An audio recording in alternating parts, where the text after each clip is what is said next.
This video is brought to you by a question. If you can't answer why Kirito woke up in a classroom and thus get angry when I pose the question, you probably won't like the criticisms coming up and should not watch the video. Kirito, God mode, wakes up Asuna, becomes angel. What's up guys, it's your favorite animal. Sorry, I needed the memes to get your attention from the get-go, because I know there are some people who will get triggered when I say I did not enjoy this episode as an adaptation. Some people will instantly dislike it when they see the video is an anime/light novel comparison, etc.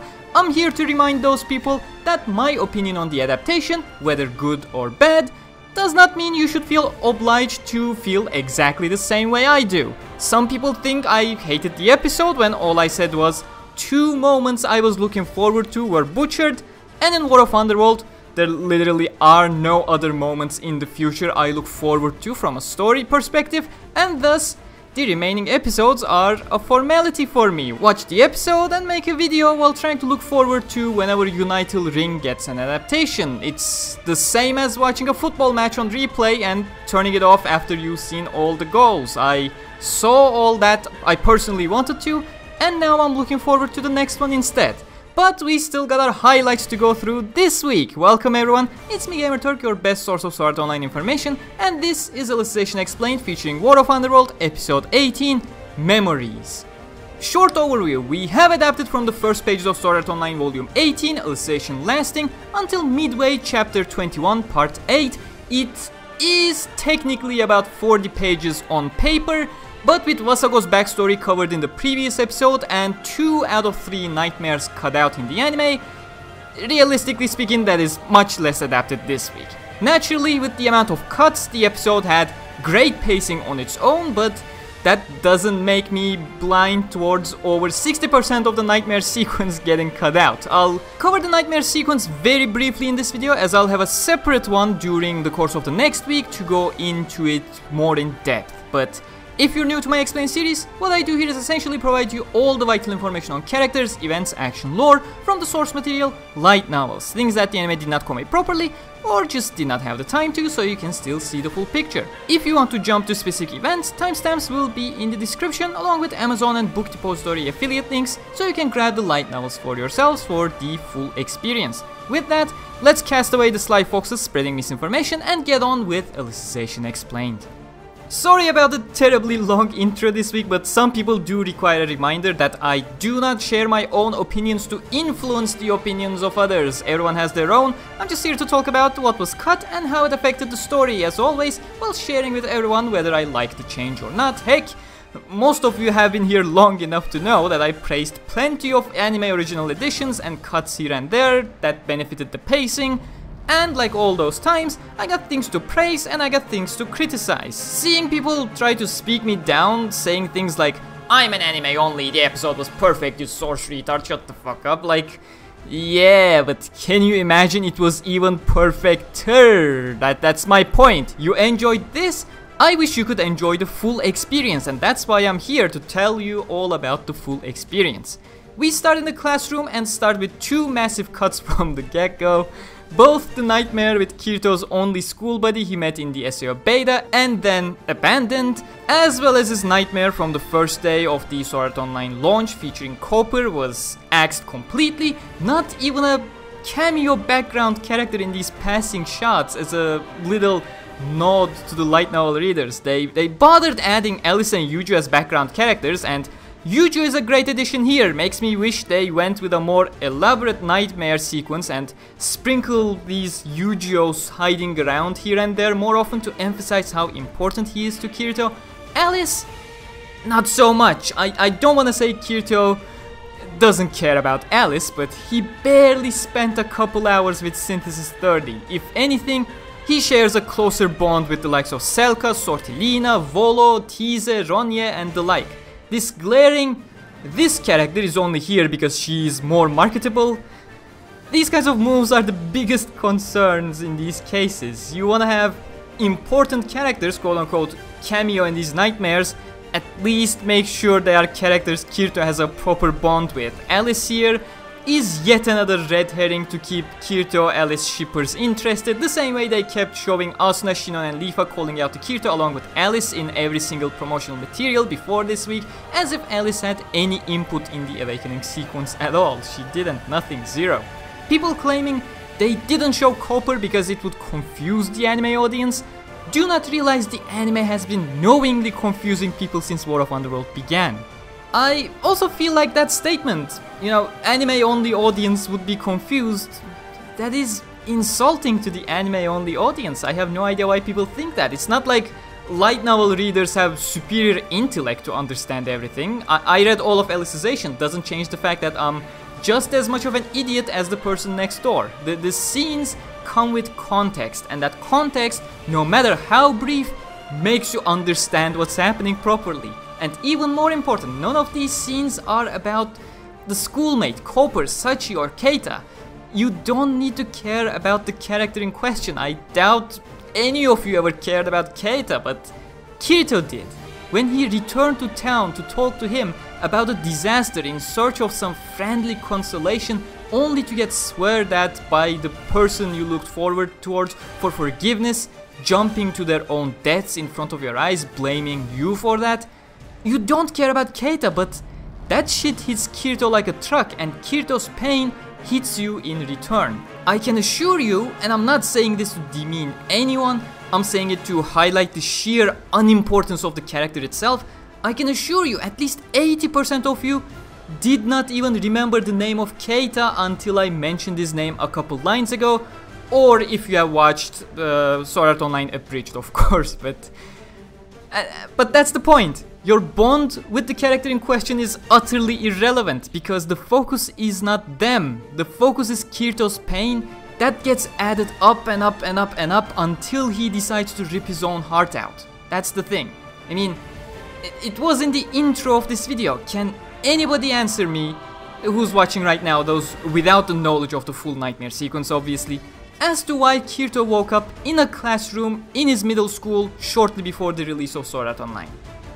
You can't, because the anime cut that all out, at which point one has to ask, why wake up in the classroom when you're gonna cut out everything that scene is relevant to from the entire sequence? If the argument is, we cut them out because people would be confused, they don't know the characters, which fails on its own as we didn't even know any of Kirito's story before SAO anyways, and thus didn't recognize his schoolmate even in novels, why make him wake up in a classroom and make him wander around multiple locations, confusing people even more as to why those scenes even exist? And let's come to Copper. I never read Sword Art Online Volume 8. I never read the first day side story in there to experience the journey of how Copper tried to have Kirito monster PK that first day to get his Anneal Blade, never properly learned how Kirito's distrust towards other began in that day, never cared that Kirito had to escape and leave Copper to die. But I sure as hell felt the pain in my chest when Kirito extensively blamed himself for everything that happened that day. 4 paragraphs of incomplete information on that memory Kirito had is in volume 18. 4 paragraphs to make me care, not about Copper, but the pain Kirito feels for letting him die to his own plan.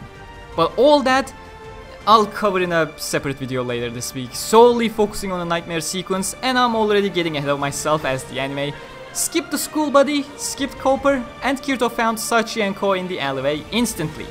Also, it kinda annoys me that they use the season 1 narration as an ad on the billboard, which doesn't work as an ad when it says, in 2022 the humanity finally built a proper virtual world. That's literal exposition you had there for season 1 episode 1. You at least could have gotten rid of the taglines and played it like an actual ad for a game. Anyways, moving forward, opening had some minor changes that spoils major things in return. First one is the incarnate eyes for Kirito, which is not a spoiler. You can see it in the Sailor Moon transformation scene, as well as when he's going for Mr. Null here. The title card changed to Alicization lasting as expected. Thanks for that, A1.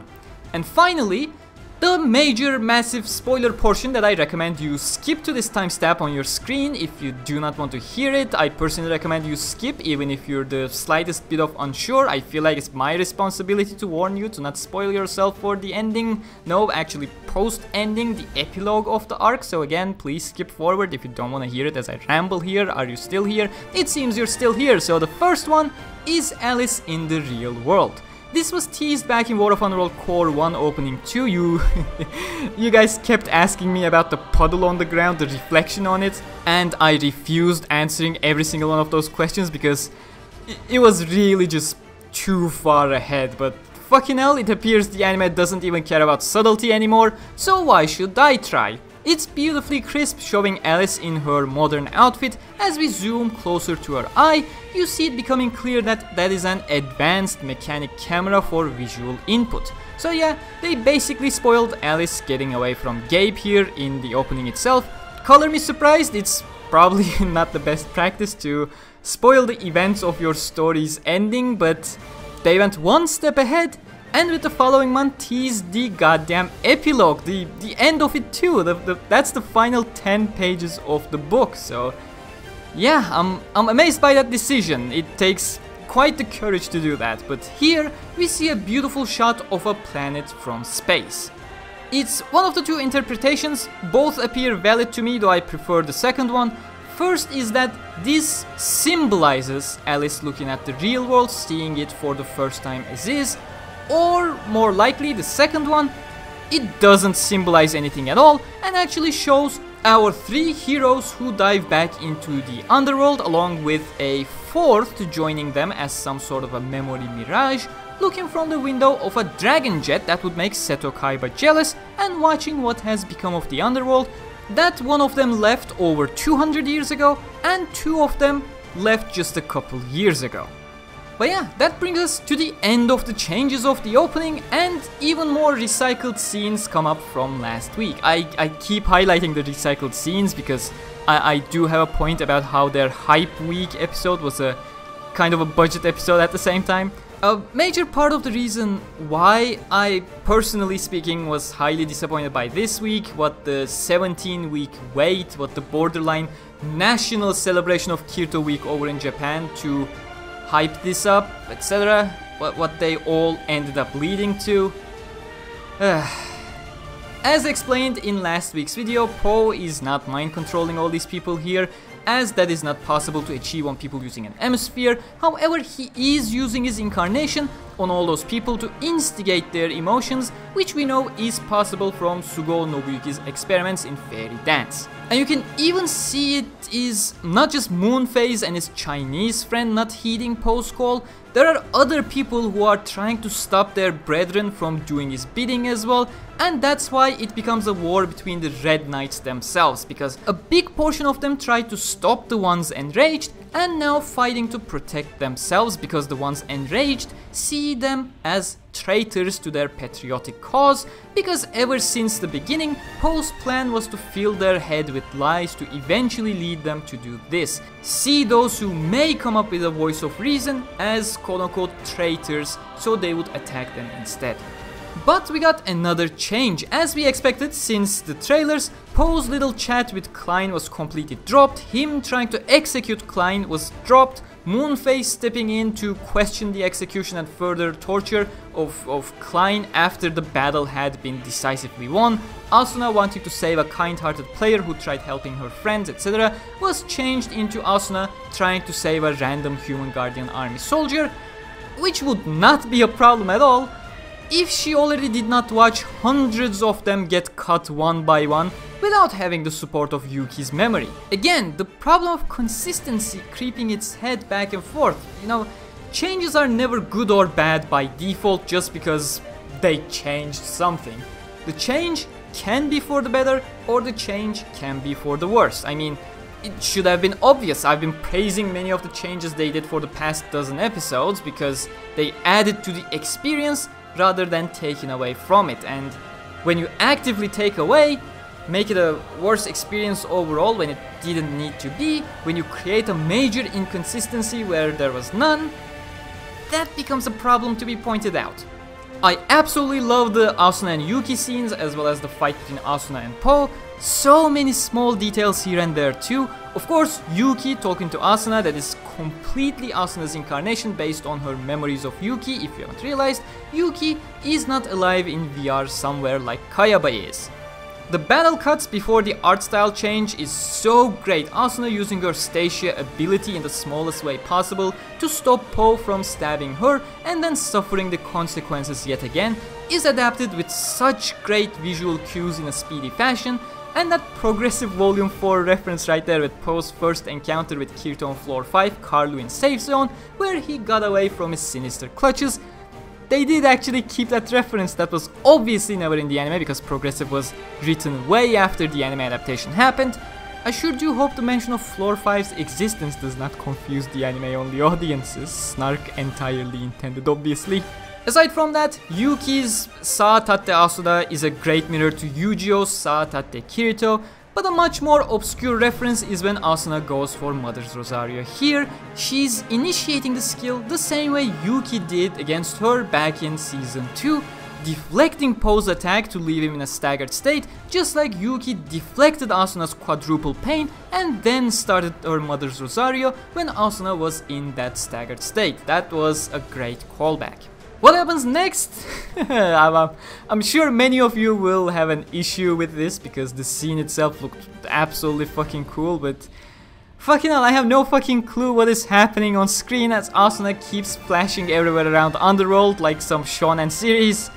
It's cool, I'll give it that, but it so doesn't fit. It doesn't feel, how to put it properly, it doesn't feel personal as it should. It does feel impactful for an entirely different reason, and that reason is not because Asuna is putting everything she has into the 11 hit skill combo, but because shiny stuff is happening on screen in quick succession in a marvelous manner.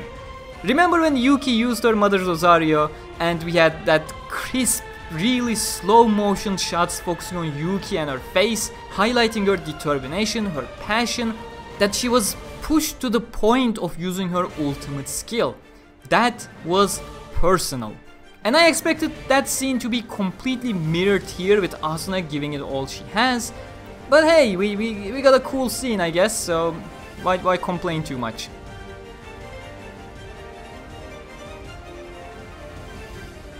Oh, also, before I forget, many people seem to be confused by Asuna getting wings from Yuki, same as Ordinal Scale. It is a symbolic reference to how Asuna imagines Yuki to be as a quote-unquote guardian angel, hence the angel wings.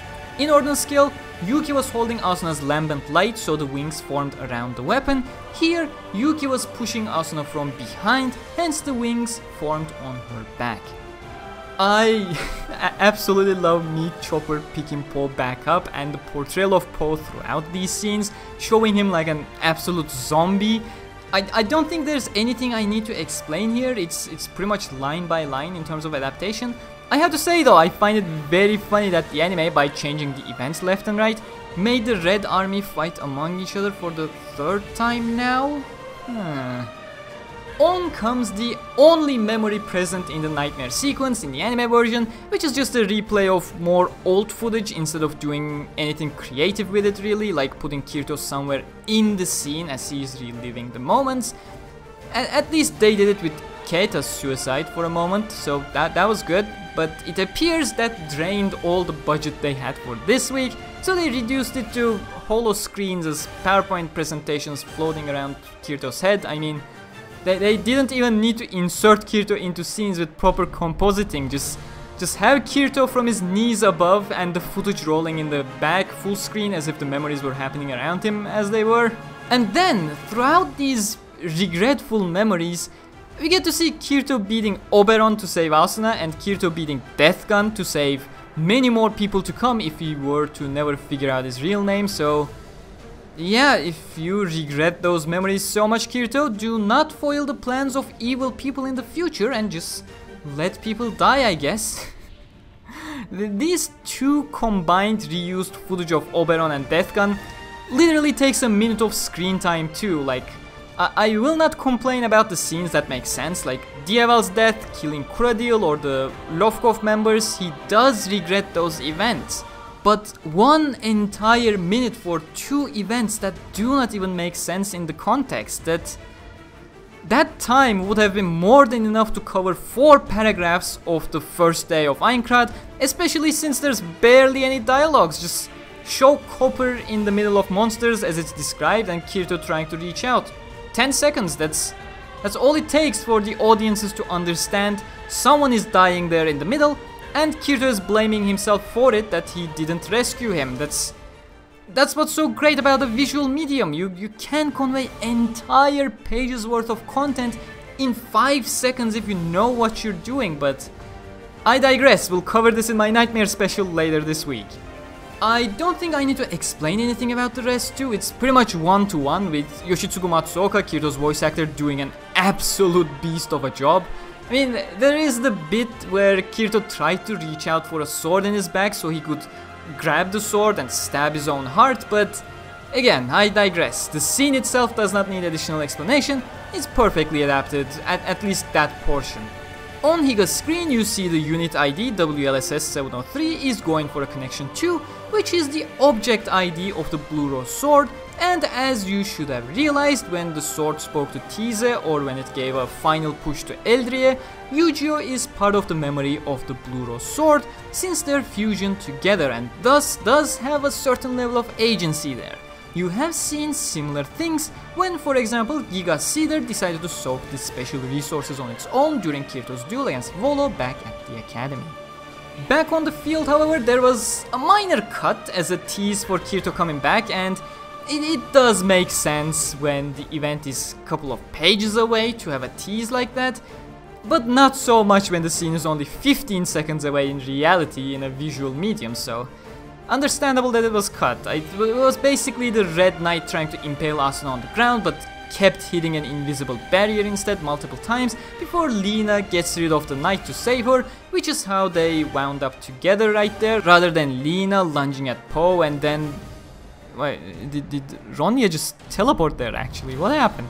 But yeah, they initially think it's Renly's incarnation or something before realizing the smell of roses, followed by the large cold mist building up on the ground up to their ankles, and then they heard 2 voices calling out enhanced armament, which led to the ice covering the entire battleground.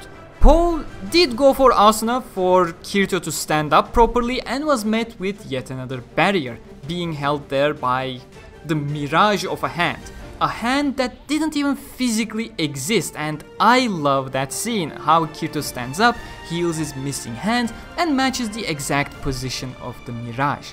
That is something that happened long before anime dropped it, of course, but during Berkuli's duel with Vixurul, Shasta's master in the Dark Territory, Shasta's master managed to get the first move much faster than Berkuli, but he got blocked by the mirage of Berkuli's sword, which Berkuli brought it physically to that position shortly after. That is exactly what Kirito did here, basically incarnate his arm to be in that position, and before the main visualizer realized or removed the discrepancy, he physically matched the mirage and blew Wasago back with Sacred Arts right after. But yeah, that pretty much covers the entire episode. Still a bit longer than I intended to, and I didn't mention a lot of things, like yet another random Alo theme playing when Asuna gets up rather than any renditions possible of Luminous Sword and the like, and leaving out the Nightmare Explained for a separate video sure helped prevent this script going over a dozen pages, but if you made it this far, well,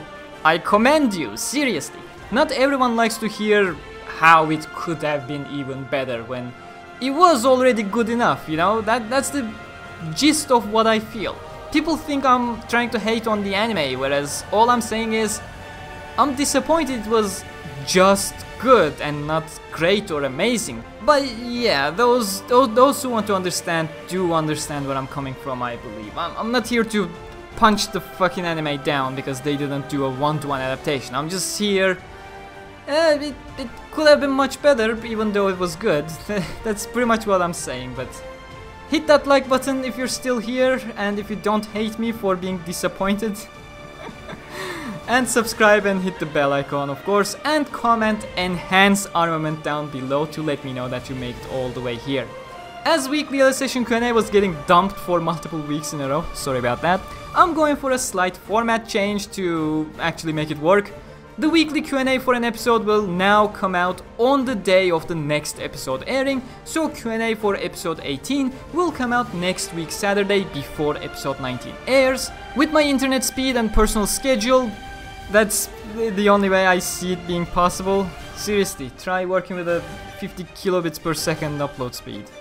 Anyways, if you have questions that you feel like were not answered in the explained episodes, do ask them below in the comment section with hashtag AskGamerTurk. Don't worry, I'm still saving up the interesting questions from previous weeks to make sure I don't skip over them. If your question is regarding the future, please add a spoiler warning, give it a couple blank lines to push the spoilers away.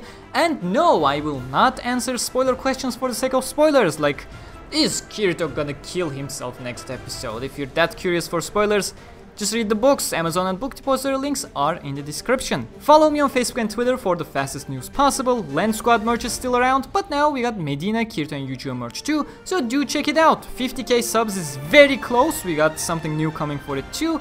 But a huge thanks to all my patrons and channel members as always, and until next time, stay cool.